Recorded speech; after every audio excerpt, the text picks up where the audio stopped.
Baakiyalakshmi serial next promo என்ன மாதிரியான ட்விஸ்டாக்க போகுதுன்னு பார்க்கலாம். ஜெனி வந்து பயங்கரமாக ஃபீல் பண்ணி அழுதுட்டு இருக்காங்க. என்னோட ஃபோட்டோவை வச்சு பயங்கரமாக ஃபீல் பண்ணி அழுதுட்டு இருக்காங்க. ரொம்பவே வருத்தப்பட்டுட்டு இருக்காங்க.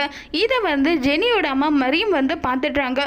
ஜெனி இப்போ வரைக்கும் செலியனை மறக்காம அவனோட நினைப்பில் தான் இருக்கா. செலியன் இப்படி ஒரு நம்பிக்கை துரோகம் நம்ம இருக்கும்போது பண்ணிட்டாங்களேன்றத வருத்தம் மட்டும்தான் அவளுக்கு இருக்க தவிர வேறு எந்த ஒரு வருத்தமும் அவளுக்கு இல்லைன்னு சொல்லிட்டு ரொம்பவே ஃபீல் பண்ணிட்டு இருக்காங்க. இதுக்கு ஒரே ஒரு வழி தான் இருக்கு. என்ன பண்ணலாம்? நம்ம பாக்கியா வந்து ஏதோ பேச வந்தாங்க.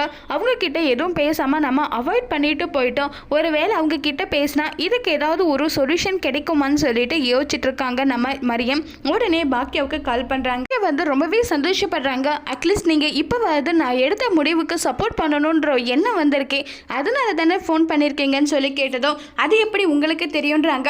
இங்க பாருங்க, நீங்க வந்து ஜெனியை பெத்த அம்மா, ஜெனி சந்தோஷமா இருக்கணுன்றத மட்டும்தான் நீங்க நினைப்பீங்க. அதே மாதிரி தான் செலியன் சந்தோஷமா இருக்கிறதுக்காக என்ன வேணும்னாலும் பண்ணலாம்னு சொல்லிட்டு நான் யோசிச்சுட்டு இருக்கேன். நம்ம 2 பேரும் சேர்ந்தா மட்டும்தான் இந்த பிரச்சனைக்கு ஒரு முடிவு கண்டுபிடிக்க முடியும்னு சொல்லிட்டு பாக்கியா சொல்றாங்க.